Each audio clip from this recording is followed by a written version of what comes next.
Assalamualaikum warahmatullahi wabarakatuh.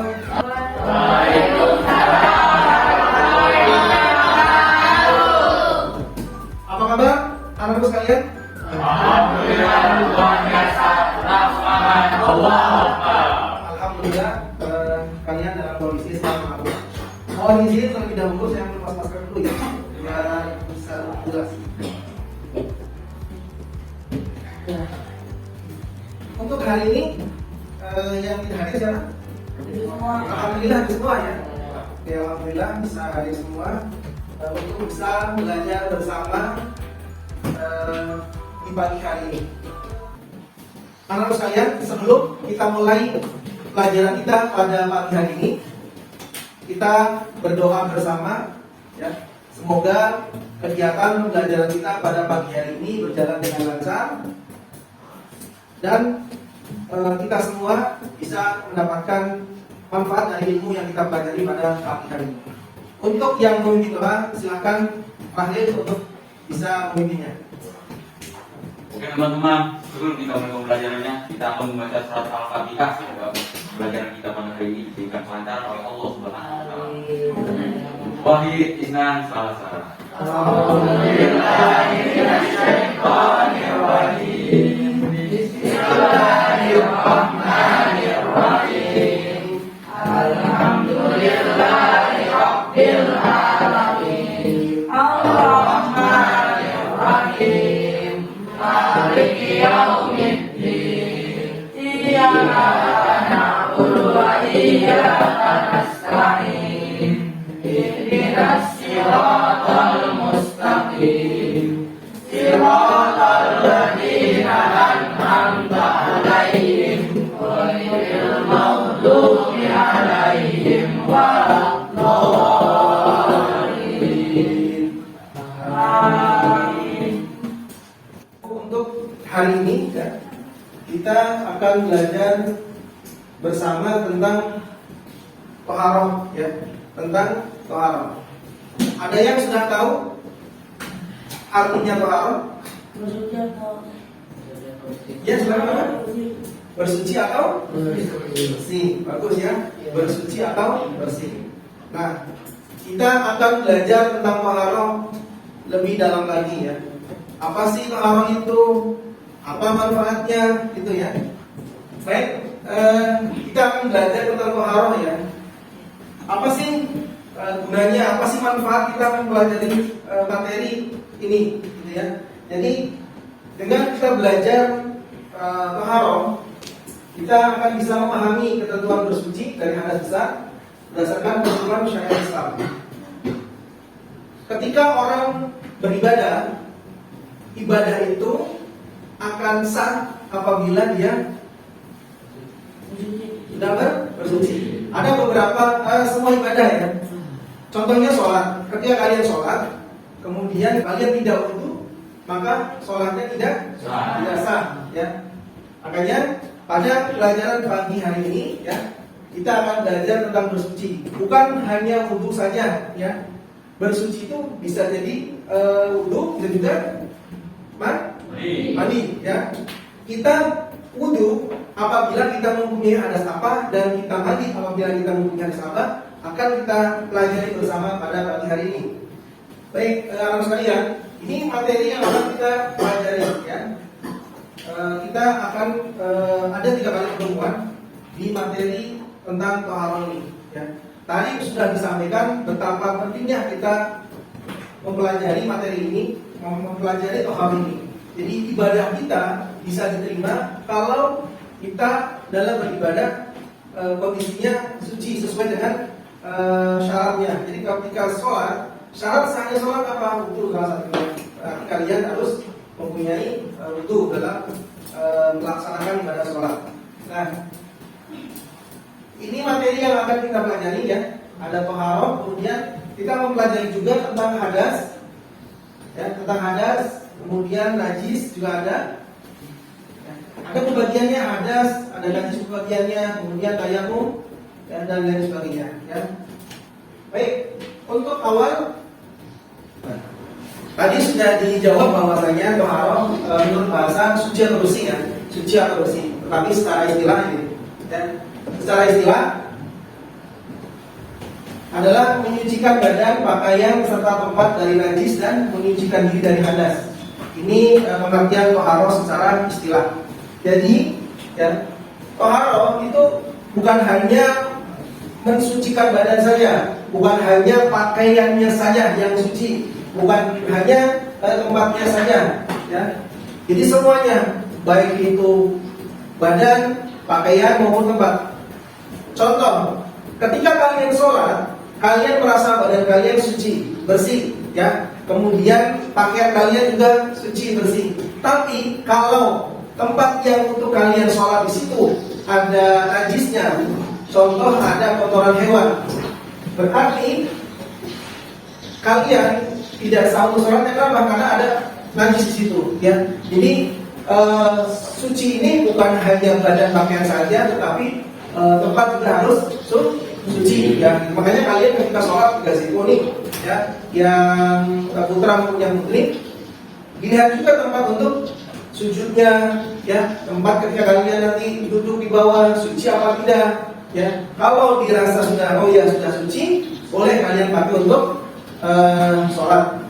Kadang kalian tidak menyadari ada kotoran cap mungkin, ya. Nah, itu kalian bersihkan dulu, kalian sucikan dulu baru bisa dipakai untuk sholat. Gitu. Nah, dalil yang mengatakan bahwasanya kita harus bersuci itu ada dalam Al-Quran, ya. Ada dalam Al-Quran, Quran surat Al-Baqarah ayat 222, ya. Nah, ini Bapak minta tolong untuk dibacakan, ya.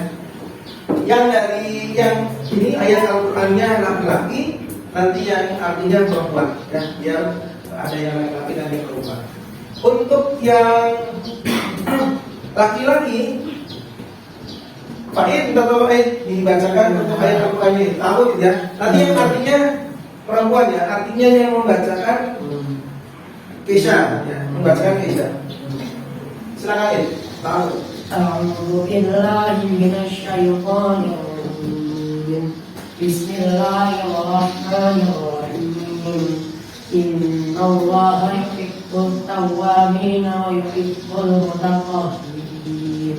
Ya, silakan artinya. Artinya, sungguh Allah menyukai orang yang taubat dan menyukai orang yang mencintai. Quran surat Al-Baqarah ayat 222. Baik, terima kasih Pak Id dan Kesha, ya. Ini dalil yang menunjukkan bahwasanya kita disuruh untuk diperintah untuk bersuci, ya. Quran surah Al-Baqarah ayat 222. A'udzubillahi minasyaitonir rajim. Innallaha yuhibbut tawwabina wa yuhibbul mutatahhirin. Baik, untuk selanjutnya tentang hadas, ya. Ini ada yang tahu pengertian hadas? Hadas tahu? Pengertian hadas? Nah, jadi beda, ya, hadas dengan najis itu beda. Nanti ada perbedaannya. Apa itu hadas, apa itu najis. Nah, baik. Hadas adalah suatu kondisi di mana seseorang dalam keadaan tidak suci, ya, menurut ketentuan syara. Kondisi, ya. Hadas itu kondisi. Jadi kalau hadas itu kondisi, kalau najis itu benda, bedanya di situ. Ya. Nah, hadas itu dibagi menjadi berapa? Dibagi menjadi dua, ya. Ada hadas kecil, ada hadas besar, ya. Nah, nanti cara bersucinya beda. Kalau hadas kecil kita harus wudu, kalau hadas besar mandi, ya. Nah, kemudian apa saja sih yang menyebabkan seseorang itu berhadas? Nah, di sini ada, ya. Yang pertama, keluarnya sesuatu dari kubul dan dubur, ya. Tahu, ya, kubul itu lubang bagian kubul itu depan, kalau dubur bagian belakang, ya. Jadi kalau segala sesuatu yang keluar dari kubul maupun dubur itu yang menyebabkan seseorang berhadas, gitu, ya. Seorang berhadas. Kalau umumnya sesuatu yang keluar dari kubul maupun dubur itu kan kotoran, ya. Kita tahu, ya, baik itu kecil maupun kub, ya, di belakang. Nah, pertanyaannya begini. Kalau seandainya yang keluar dari kubul maupun dubur itu contoh uang 100.000 itu, atau uang koin, yang koin itu kan kadang ada yang anak-anak tuh telan ya. Terus atau mungkin emas, cincin yang keluar kayak gitu. Itu menjadikan seseorang berhadas atau tidak? Berhadas ya, kalau dari pengertian ini. Jadi segala sesuatu yang keluar dari tubuh maupun dubur itu menyebabkan seseorang tersebut berhadas. Baik, selanjutnya menyentuh dubur dan kubul dengan telapak tangan.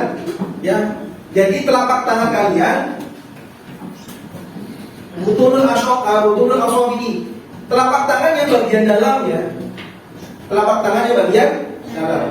Jadi yang bagian dalam tuh yang seperti apa? Ketika kalian satukan telapak tangan kalian ini ya disatukan, kemudian kalau nggak kelihatan, yang tidak kelihatan, maka itu termasuk dari bagian dalam telapak tangan. Itu yang menyebabkan kalian berhadas ketika menyentuh kubul maupun dubur. Tapi kalau bagian di luar sini ya, bagian luar telapak tangan, kalau menyentuh tidak menyebabkan hadas, ya, tidak menyebabkan hadas. Jadi kalau kalian sudah ada wudunya, sudah berwudu, kemudian menyentuh, berarti batal. Gitu, ya. Itu kalau yang telapak tangan bagian dalam. Kemudian selanjutnya ada hilang akalnya karena tidur, epilepsi, gila dan mabuk. Jadi orang yang tidur itu bisa menyebabkan hadas, kecuali ya kalian ini nggak, yang usia laki-laki ini, ketika sholat Jumat, Ya. ada nggak kalian yang sambil mendengarkan khutbah kemudian tidur? Ya. Semuanya ya, semuanya.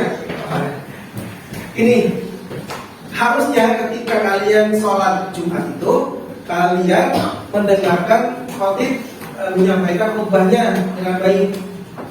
Tapi seringkali kita melihat ya, atau mungkin kalian yang juga mungkin pernah ketika mendengarkan khotib berkhutbah, kalian tertidur, mungkin saking capeknya belajar atau apa gitu ya, kalian tidur. Nah, tidur yang bagian pantat yang maaf itu menetap di lantai ya, yang rumahnya bisa dipastikan angin tidak keluar, itu tidak apa-apa. Kalau tidurnya menetap ke lantai, kalau tidurnya ke miring gini, berarti batal tidurnya ya. Tapi kalau tidurnya rata dengan lantai ya, ngantuknya ya kantuk ya dengan lantai, maka tidak batal wudunya, gitu. Tidak menyebabkan hadas, gitu. Oke, ini karena tidur, epilepsi, gila dan mabuk ya. Orang yang mabuk pun sama, gila, termasuk gila akal. Kemudian selanjutnya bersentuhan antara kulit perempuan dan laki-laki. Ya, selanjutnya bersentuhan antara kulit perempuan dan laki-laki yang bukan muhrim ya, yang bukan muhrim. Kalau yang sesama muhrim tidak apa-apa. Ya, kalau muhrim apa? Ya termasuk muhrim itu. Muhrim itu gini, yang haram menikah itu ada muhrim. Saudara, ya, saudara, kakak, adik, ya, yang perempuan dan laki-laki meskipun boleh nggak apa-apa. Orang tua kepada anaknya, ayah kepada anak putrinya, kemudian ibu kepada anak laki-lakinya, paman, bibi juga sama, ya, paman, bibi. Kalau sepupu, nggak tahu nggak? Betul. Kalau laki-laki perempuan bersentuhan kulit yang sepupu ini, batal nggak? Batal ya. Tapi kalau paman, bibi itu nggak batal. Terus itu termasuk yang diharamkan oleh Nabi. Baik, dari semua hadas ini ya, hadas kecil ini, kejadian contoh-contoh di sini, atau hal-hal yang menyebabkan hadas, cara bersucinya dengan menyucikannya dengan berwudu ya. Ketika ya, dengan berwudu, cara bersucinya. Tadi apa? Ketika orang berhadas ini, berhadas kecil, cara bersucinya dengan berwudu ya. Ya, dengan berwudu. Baik, selanjutnya kalau tadi hadas kecil, nah selanjutnya hadas besar. Apa saja sih yang termasuk hadas besar? Hal-hal yang menyebabkan hadas besar tadi. Ya. Yang pertama berhubungan suami istri ya. Yang kedua datang bulan. Ini untuk perempuan. Kalau yang berhubungan suami istri belum, kalian belum waktunya. Ya, nanti mau belajar. Ya. Jadi sekedar untuk pengetahuan saja, bahwasanya ketika orang yang sudah menikah, ya hadas besar. Kemudian berhubungan suami istri hadas besar. Kemudian datang bulan, itu udah pulang, laki-laki ada nggak? Nggak ada ya. Oke, kalau laki-laki kan, khusus untuk perempuan. Kemudian keluarnya darah nifas, ada yang lagi. Nifas apa sih? Nifas ini darah yang keluar setelah melahirkan. Perempuan ya, kalau laki-laki. Kalau ada laki-laki yang melahirkan, itu berarti perempuan. Perempuan ya, yang melahirkan setelah melahirkan anak itu namanya darah nifas. Tapi darah yang keluar pada saat melahirkan bersamaan dengan daging namanya darah. Kita tahu namanya wiladah. Darah wiladah itu yang ketika melahirkan saja darahnya, tapi begitu anaknya sudah lahir keluar akan keluar darah, gitu ya. Biasanya itu berapa? Masa sucinya 40 hari. Ya itu darah nifas namanya ya. Jadi keluarnya darah nifas. Ketika perempuan mengeluarkan darah nifas setelah suci ya, itu baru boleh bersuci lagi ya. Jadi setelah 40 hari berarti darahnya baru mulai bersuci. Baik, selanjutnya melahirkan ya, melahirkan bersama. Kemudian keluar mani. Kalau keluar mani, ya semua ya. Kemudian meninggal dunia. Nah ini meninggal dunia. Kadang kita lah, meninggal dunia berarti orang yang meninggal dunia berhadas. Oh ya betul berhadas. Terus cara bersucinya gimana? Apa jenazahnya berdiri lagi, kemudian bangun mandi dulu terus meninggal lagi, gitu ya, nggak mungkin. Jadi untuk meninggal dunia ini, ya jenazah, kenapa harus dimandikan? Karena hadas besar, ya hadas. Makanya jenazah itu sebelum dimakamkan itu dimandikan terlebih dahulu. Biasanya yang memandikan itu keluarganya, kerabatnya, gitu ya. Nah, apabila kita berhadas besar, ya kita akan bersuci atau bisa menyucikannya dengan mandi ya, dengan mandi. Namanya mandi wajib, mandi junub dari teman-teman saja. Intinya mandi besar. Bedanya mandi kita setiap hari dengan mandi ini adalah dengan niatnya. Kalau kita niat untuk mandi besar bisa untuk bersuci, tapi kalau kita mandi itu tanpa niat ya enggak, gitu ya, enggak bisa mensucikan kondisi kita hadas kita. Oke, selanjutnya. Najis itu ada berapa macam? 3. Ada 3 ya. Yang pertama apa? Najis mukhafafah. Yang kedua mutawasithah. Yang ketiga najis mukhafafah itu siapa? Ringan. Najis mutawasithah? Sedang. Mughalladzah? Yang berat ya. Nah ini kita bahas bersama. Apa sih hadis mukhafafah, mutawasithah dan mughalladzah? Baik. Hadis mukhafafah yang pertama, merupakan hadis yang tergolong ringan, yang contohnya air kencing anak laki-laki yang belum berumur 2 tahun dan belum makan, hanya baru minum ASI minumnya.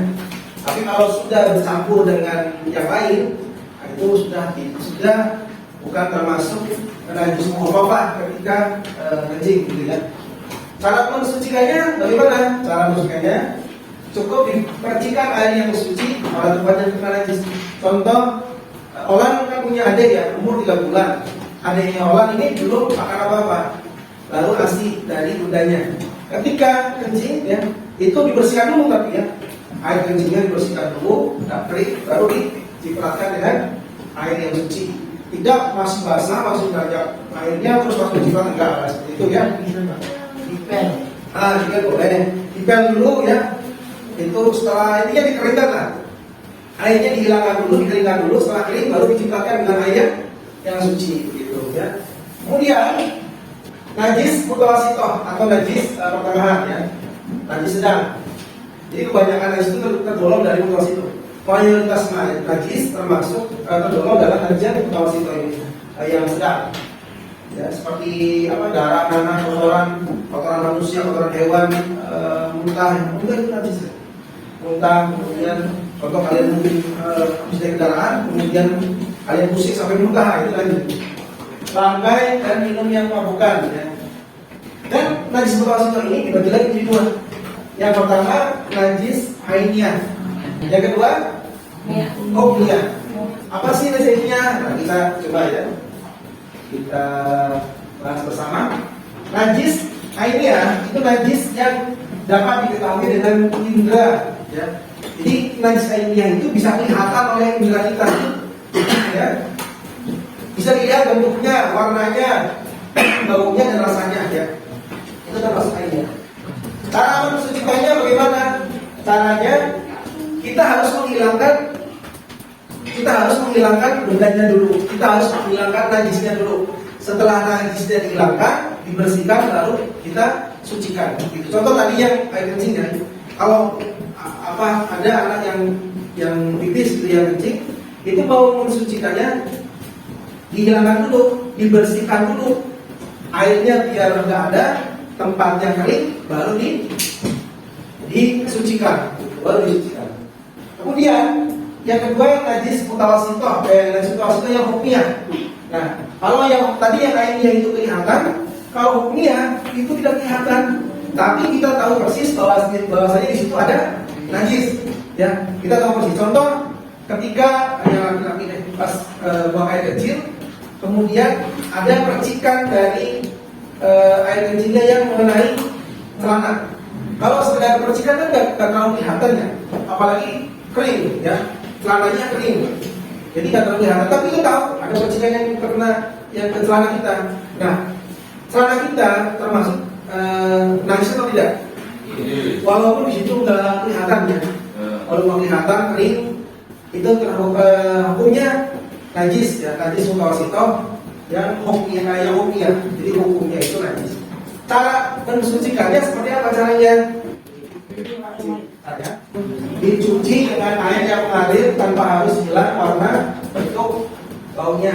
Kenapa tanpa harus hilang? Karena nggak kelihatan, ya. Karena nggak kelihatan.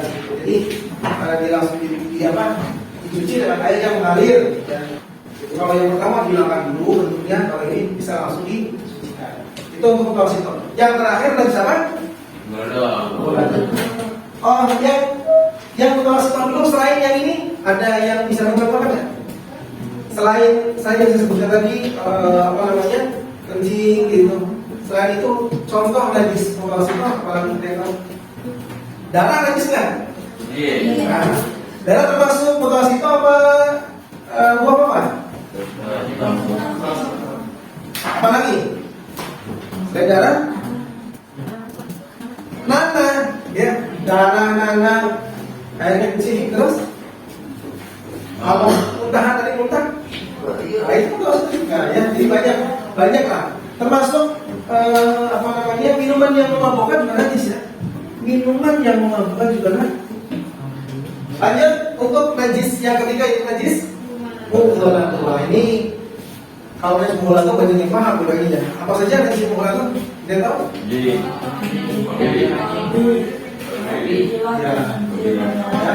Jadi nih najis mughaladzah ya, ada najis yang tergolong berat, yaitu najis yang bersumber dari anjing dan babi, baik jilatannya, kencingnya, kotorannya, dagingnya, tulangnya, dan sebagainya. Nah, bagaimana cara mensucikan? Bagaimana? Bagaimana? Pakai air berapa kali? 7 kali.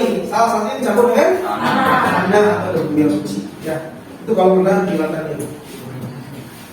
Oke, tadi najis mughaladzah, cara mensucikannya dengan air yang suci sebanyak 7 kali, ya. Dan salah satunya dicampur dengan tanah atau debu. Baik, sampai sini ya penjelasan kita untuk pagi hari ini. Ya, kita ada 3 kali pertemuan untuk materi tahap ini. Ya, untuk pertemuan pertama kita cukupkan di macam-macam najis, ya, macam-macam najis. Kita cukupkan sampai najis mughaladzah.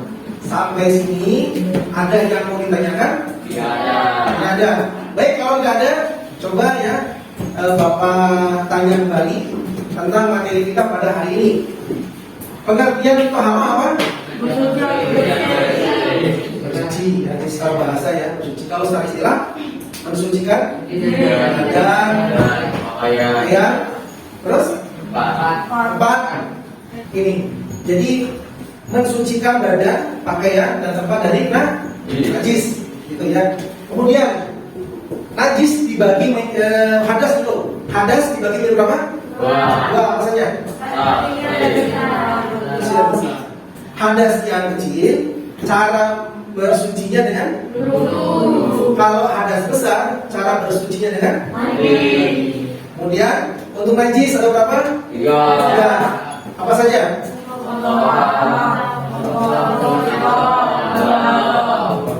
Ya, jadi pokok apa termasuk hak bersama? Ingat ya, masuk kalau mau nonton. Baik, terima kasih semua. Kalian bisa mengikuti pembelajaran pada pagi hari ini dengan baik dan insya Allah kalian nanti di rumah dipelajari lagi ya. Di rumah dipelajari lagi sekaligus dengan materi yang akan kita pelajari berikutnya. Ya, kalau ini kita sudah belajar tentang macam-macam najis, nanti bagaimana cara bersucinya, ya, dengan wudu dan mandi. Bagaimana caranya wudu, bagaimana caranya mandi nanti akan kita bahas pada pertemuan berikutnya. Baik, itu saja pembelajaran kita pada pagi hari ini. Semoga kalian semua tetap semangat dalam belajar. Kalian semua tetap dalam kondisi sehat walafiat walaupun dalam masih kondisi pandemi ya. Itu saja yang dapat Bapak sampaikan. Kurang lebihnya mohon maaf. Kita tutup bersama pembelajaran kita pada pagi hari ini dengan mengucapkan alhamdulillah. Dan tutup dengan doa kafar untuk majelis. Subhanallahumma wa bihamdika asyhadu an la ilaha illa anta astaghfiruka wa atubu ilaik. Terima kasih. Selamat tinggal, maaf. Akhirul kalam. Allahumma fiqil. Wassalamualaikum warahmatullahi wabarakatuh. Waalaikumsalam.